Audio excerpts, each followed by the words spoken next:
Hello मेरे प्यारे बच्चों, नमस्कार, जय हिंद। स्वागत है आप सभी को आपके अपने YouTube channel math bye Sanjeev पर। तो मेरे प्यारे बच्चों, आज के क्लास में हम लोग क्लास 12th के हिस्ट्री के 50 मोस्ट VBI ऑब्जेक्टिव क्वेश्चन करने वाले हैं जो आपके एग्जाम में 100% आएगा। ये वो प्रश्न है जो आपके एग्जाम में लगातार पूछे जाते हैं, ठीक है। और देखिए, ये जितना भी क्वेश्चन है अपने आप में बहुत ज्यादा ही इंपॉर्टेंट है। तो आप लोग देख सकते हैं कि आप लोग का पहला क्वेश्चन कितना बार पूछा गया है। ये जितना भी क्वेश्चन है ना, लगातार बहुत सालों से पूछे जा रहे हैं, ठीक है। तो आप लोग को क्या करना है, हर एक क्वेश्चन का जवाब देना है और लास्ट में आप लोगों को कमेंट करना है कि 50 क्वेश्चन में से आप लोगों का कितना सही हुआ है और कितना गलत हुआ, ठीक है। और ये प्रश्न आपके एग्जाम में 100% आएगा। अगर नहीं आए तो आपका जो मन करे वो मुझे कमेंट कर सकते हो, ठीक है। तो यहाँ पर देख सकते हैं आप लोगों का फर्स्ट नंबर क्वेश्चन दिया गया है कि सिंधु घाटी के निवासी को किस धातु का ज्ञान नहीं था। तो ये 2014 में पूछा गया था, 19 में, 21 में और 22 में भी पूछा गया है। बहुत ज्यादा है, इंपॉर्टेंट है। जवाब दीजिए, सिंधु घाटी के निवासियों को किस धातु का ज्ञान नहीं था। तो आपका आंसर होना चाहिए लोहा। ऑप्शन नंबर सी हो जाएगा इस प्रश्न का राइट आंसर। अब देखिए यहाँ पर थोड़ा समझिएगा, सोना का भी ज्ञान था सिंधु घाटी निवासी को, चांदी का भी ज्ञान था और तांबा का भी ज्ञान था। यानी कि सिंधु घाटी के निवासी जो था उनको सिर्फ और सिर्फ लोहा का ज्ञान नहीं था। इसको याद रखिएगा, ऑप्शन नंबर सी हो जाएगा इस प्रश्न का राइट आंसर, ठीक है। अगला क्वेश्चन है आप लोगों का कि हड़प्पा सभ्यता किस युग की सभ्यता है। बताइए, हड़प्पा सभ्यता किस युग की सभ्यता है। यहाँ पर देख सकते हैं 2010 में पूछा गया था, 14 में, 18 में, 19 में, 21 में और ये 24 में भी पूछा गया था। लगातार ये 6 सालों से पूछा जा रहा है कि हड़प्पा सभ्यता किस युग की सभ्यता है। तो आपका जवाब हो जाएगा कांस युग। ऑप्शन नंबर हो जाएगा सी हो जाएगा इस प्रश्न का राइट आंसर। अब यहाँ पर थोड़ा समझिएगा, ये जो हड़प्पा सभ्यता है ना, हड़प्पा सभ्यता को हम लोग सिंधु घाटी सभ्यता के नाम से जानते हैं। किस नाम से जानते हैं? सिंधु घाटी सभ्यता के नाम से हम लोग जानते हैं, ठीक है। इतना याद रखिएगा। उसके बाद अगला क्वेश्चन है आप लोगों का, हड़प्पा सभ्यता का सबसे बड़ा नगर कौन है। तो आपका जवाब हो जाएगा मोहनजोदड़ो, ठीक है। देखिए, हड़प्पा सभ्यता जो है ना, हड़प्पा ये सबसे पुराना नगर था। याद रखिएगा, पुराना नगर था। उसके बाद सबसे बड़ा नगर था। याद रखिएगा, मोहनजोदड़ो सबसे बड़ा नगर था। और हड़प्पा और मोहनजोदड़ो को जुड़वा राजधानी कहा जाता था। याद रखिएगा, जुड़वा राजधानी कहा जाता था। किसने कहा था, आपसे यही पूछा जाएगा, किसने कहा था। तो आपका जवाब हो जाएगा एस्टुवर्ड पिंगट ने कहा था। कौन कहा था? एस्टुवर्ड पिंगट ने कहा था। याद रखिएगा। अगला क्वेश्चन है आपका, हड़प्पा किस नदी के किनारे स्थित है। बहुत ज्यादा ही इंपॉर्टेंट है। हड़प्पा किस नदी के किनारे स्थित है। तो आपका जवाब हो जाएगा रावी नदी। क्या नंबर डी हो जाएगा इस प्रश्न का राइट आंसर, ठीक है। नंबर क्वेश्चन है आपका, मोहनजोदड़ो का उत्खनन किया था। बताइएगा, मोहनजोदड़ो का उत्खनन किसने किया था। तो आपका जवाब हो जाएगा ऑप्शन नंबर सी, यानी कि RD बनर्जी ने किया था। इसका उत्खनन किया था। कब किया था? 1922 में किया था। याद रखिएगा।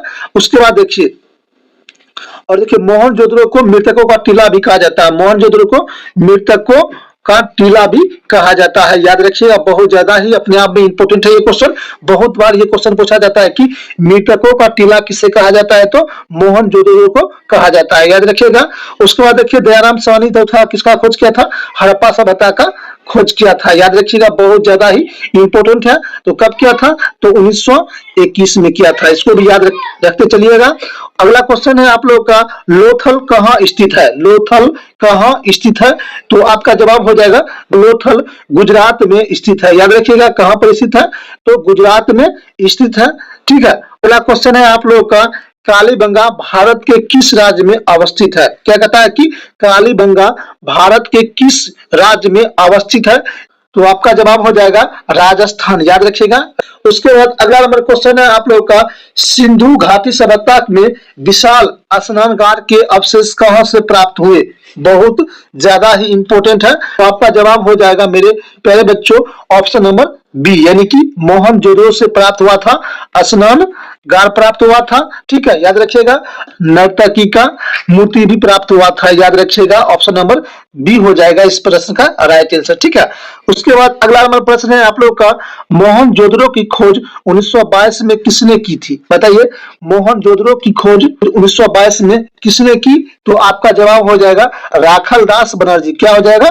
राखाल दास बनर्जी ने मोहनजोदड़ो का खोज किया था। कब किया था? 1922 में किया था। और दयाराम साहनी ने 1921 में हड़प्पा का खोज किया था, याद रखिए, बहुत ज्यादा ही इंपॉर्टेंट है। अगला प्रश्न की ओर चलते हैं हम लोग। भारतीय पुरातत्व का पिता किसे कहा जाता है? बताइएगा, भारतीय पुरातत्व के पिता किसे कहा जाता है? तो आपका जवाब हो जाएगा अलेक्जेंडर कनिंघम। किसको कहा जाता है? अलेक्जेंडर कनिंघम को कहा जाता था। अलेक्जेंडर कनिंघम 1853 ईस्वी में भारतीय पुरातत्व के सबसे पहले अध्यक्ष थे, याद रखिएगा। अलेक्जेंडर कनिंघम 1853 में भारतीय पुरातत्व के प्रथम यानी कि पहले अध्यक्ष थे, याद रखिएगा, बहुत ज्यादा ही इंपॉर्टेंट है। अगला प्रश्न है आप लोगों का, धर्म की शुरुआत किसने की थी? धर्म की शुरुआत किसने की थी? तो अशोक ने किया था। ऑप्शन नंबर सी हो जाएगा इस प्रश्न का राइट आंसर। देखिए, अशोक जो था मौर्य वंश का शासक था, ठीक है। समुद्रगुप्त की तुलना किस यूरोपीय शासक से की जाती है? बताइएगा, समुद्रगुप्त की तुलना किस यूरोपीय शासक से किया जाता है? तो आपका जवाब हो जाएगा नेपोलियन। ऑप्शन नंबर बी हो जाएगा इस प्रश्न का राइट आंसर, ठीक है। उसके बाद अगला नंबर क्वेश्चन है कि मौर्य वंश का संस्थापक कौन था? बताइएगा, मौर्य वंश का संस्थापक कौन था? तो चंद्रगुप्त था, याद रखिएगा, चंद्रगुप्त। ऑप्शन नंबर हो जाएगा ए इस प्रश्न का राइट आंसर। बिंदुसार भी मौर्य वंश का शासक था, अशोक भी मौर्य वंश का ही शासक था, ठीक है, याद रखिएगा। उसके बाद अगला नंबर क्वेश्चन है आपका, अशोक किस वंश का शासक था? तो अशोक मौर्य वंश का शासक था, याद रखिएगा। कलिंग युद्ध का वर्णन किस अभिलेख में किया गया है? तो देखिए, कलिंग युद्ध का वर्णन 13वीं शिलालेख में किया गया था। किसमें किया गया था? 13वीं शिलालेख में किया गया था। ऑप्शन नंबर डी हो जाएगा इस प्रश्न का राइट आंसर। देखिए, कलिंग युद्ध हुआ था कब? तो 261 बीसी पूर्व हुआ था, ठीक है। कहां पर, कौन किया था?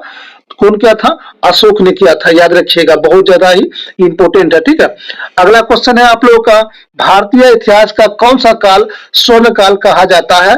तो आपका जवाब हो जाएगा गुप्त काल। ऑप्शन नंबर बी हो जाएगा इस प्रश्न का राइट आंसर, ठीक है। उसके बाद अगला नंबर क्वेश्चन है आप लोगों का, उत्तरी पश्चिमी भारत से प्राप्त अशोक के अभिलेख में लिपि का प्रयोग किया गया है, बहुत ज्यादा ही इंपॉर्टेंट है। उत्तरी पश्चिमी भारत से प्राप्त अशोक के अभिलेखों में लिपि का प्रयोग किया गया है। तो खरोष्ट लिपि में क्या होगा? खरोष्ट लिपि में उत्तरी का प्रयोग किया गया है, उत्तरी पश्चिमी का, और ब्रह्म लिपि में पूर्वी का प्रयोग किया गया था, याद रखिएगा। ऑप्शन नंबर हो जाएगा ए इस प्रश्न का राइट आंसर, ठीक है। उसके बाद अगला नंबर क्वेश्चन है आपका, भारत को कब गणतंत्र घोषित किया गया? देखिए, गणतंत्र घोषित किया गया था 26 जनवरी 1950 को गणतंत्र घोषित किया गया था। और स्वतंत्र घोषित किया गया था कब? तो 15 अगस्त 1947 को किया गया था, याद रखिएगा। तो इसका जवाब हो जाएगा ऑप्शन नंबर ए हो जाएगा इस प्रश्न का राइट आंसर, ठीक है। उसके बाद अगला नंबर क्वेश्चन है आप लोगों का, इलाहाबाद प्रशस्ति का लेखक कौन है? बताइएगा, इलाहाबाद प्रशस्ति का लेखक कौन है? तो आपका जवाब हो जाएगा ऑप्शन नंबर सी हो जाएगा इस प्रश्न का राइट आंसर, यानी कि हरीश सेन हो जाएगा इसका राइट आंसर, ठीक है, याद रखिएगा, बहुत ज्यादा ही इंपॉर्टेंट है। उसके बाद अगला नंबर क्वेश्चन है आपका, अर्थशास्त्र के लेखक कौन है? यहाँ पर अर्थशास्त्र, याद रखिएगा, अर्थशास्त्र है, ठीक है, याद रखिएगा, क्योंकि यहाँ पर टाइपिंग गलत है। अर्थशास्त्र के लेखक कौन है? तो कौटिल्य है। कौटिल्य को चाणक्य भी कहा जाता है और विष्णुगुप्त भी कहा जाता था, याद रखिएगा, बहुत ज्यादा ही इंपॉर्टेंट है, ठीक है। उसके बाद अगला नंबर क्वेश्चन है आप लोगों का, महाभारत की रचना किस भाषा में हुई? तो महाभारत की रचना जो हुआ था संस्कृत भाषा में हुआ था, याद रखिएगा, बहुत ज्यादा ही इंपॉर्टेंट है। देखिए, महाभारत का जो युद्ध हुआ था पांडव और क्या कहते हैं कौरवों का बीच हुआ था। टोटल कितना दिन हुआ था? 18 दिन हुआ था, ठीक है, याद रखिएगा, बहुत ज्यादा ही इंपॉर्टेंट है, ठीक है। उसके बाद अगला नंबर क्वेश्चन है आपका, पुराणों की संख्या कितनी है? देखिए, पुराणों की संख्या कितनी है? पुराणों की संख्या 18 हो जाएगा। वेद की संख्या कितना होगा? तो वेद की संख्या 4 हो जाएगा।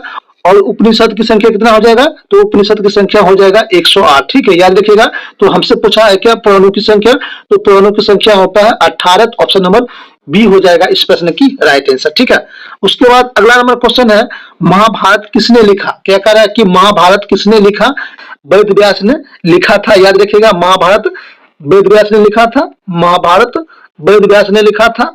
देखिए, कौटिल्य जो थे अर्थशास्त्र के लेखक थे, अर्थशास्त्र के लेखक थे। ठीक है, मनु जो था महाभारत को संस्कृत में लिखा था। याद रखिएगा, संस्कृत में लिखा था। और वाल्मीकि जो है वो रामायण को लिखा था। याद रखिएगा, रामायण को लिखा था। ठीक है, याद रखिएगा, बहुत ज्यादा ही अपने आप में ये क्वेश्चन बहुत ज्यादा इंपोर्टेंट है। ठीक है, उसके बाद अगला नंबर क्वेश्चन है कि गंगा पुत्र किसे कहा जाता है, तो गंगा पुत्र भीष्म को कहा जाता है। किसको कहा जाता है, भीष्म को कहा जाता है। याद रखिएगा। ठीक है,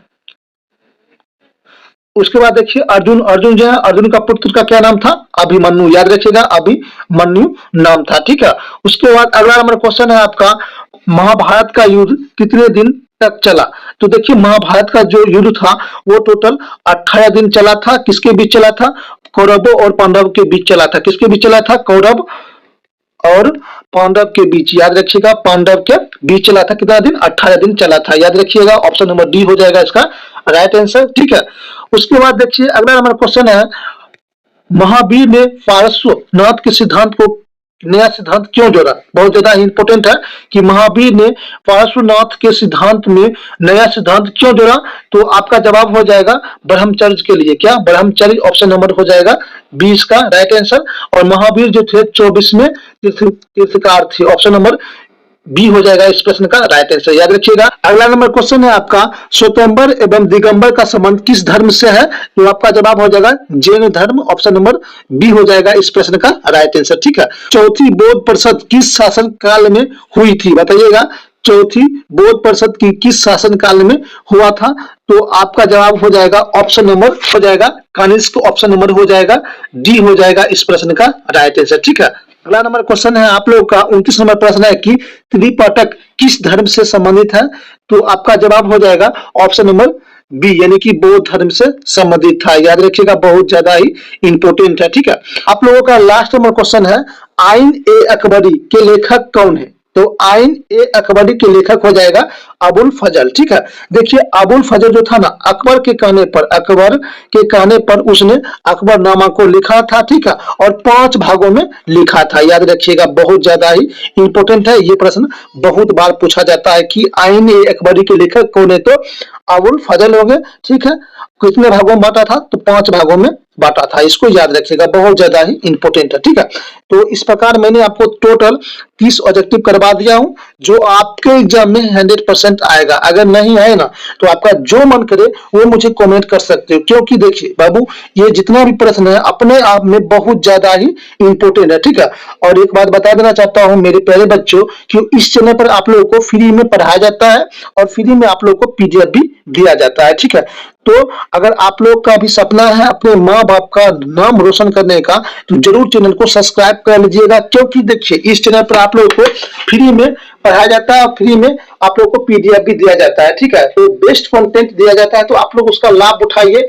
और देखिए, वीडियो पसंद आ रहा है तो वीडियो को बहुत ज्यादा ही शेयर किया कीजिए। ठीक है, तो मिलते हैं बाबू आप लोगों से अगले वीडियो में। तब तक के लिए नमस्कार मेरे प्यारे बच्चों, बेस्ट ऑफ लक।